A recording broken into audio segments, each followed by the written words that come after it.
आणि आता बातमी ती धनंजय मुंडे आणि प्रीतम मुंडे यांची एकत्र येऊन सर्वजण टाळ्या वाजवू शकत नसू तर निवडणुकांचं काय असं विधान खासदार प्रीतम मुंडेंनी महायुतीच्या बैठकीमध्ये केलं।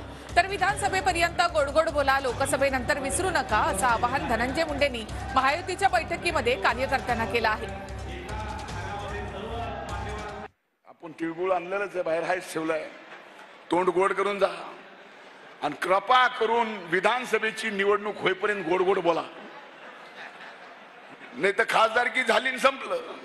कधी कधी नाही बोललेलं बरं असतं आणि कधी कधी बोलून मोकळं झालेलं बरं असतं।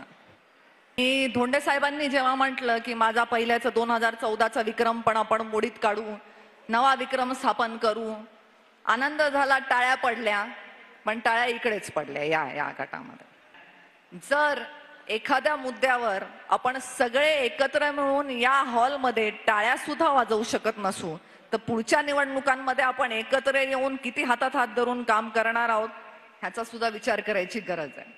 म्हणून मी म्हणते, मी थोडं बरं आणि थोडं खरं असं दोन्ही बोलणार आहे। उपस्थित आज आपल्या जिल्ह्याचे पालकमंत्री आमदार धनंजयजी मुंडे साहेब, त्याचबरोबरीने ज्यांचं नाव घ्यायचं राहील मी विसरले असं तुम्हाला वाटलं असेल, पण असं झालेलं नाहीये, ते माझे एक बंधू सुरेशजी नवले। तिनं माझं नाव प्रोटोकॉल प्रमाणे घेतलं, पण मी तिचं नाव प्रोटोकॉल प्रमाणे घेणार नाही। तुम्हाला बरं वाटावं म्हणून मी प्रोटोकॉल प्रमाणे नाव घेणार नाही, तर माझ्या हृदयाला बरं वाटावं म्हणून।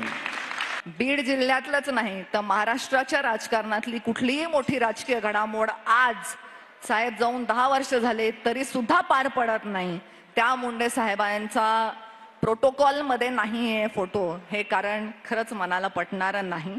हा काही प्रशासकीय कार्यक्रम नव्हता की ज्याच्यावरती ठराविकच लोकांचे फोटो आले पाहिजेत।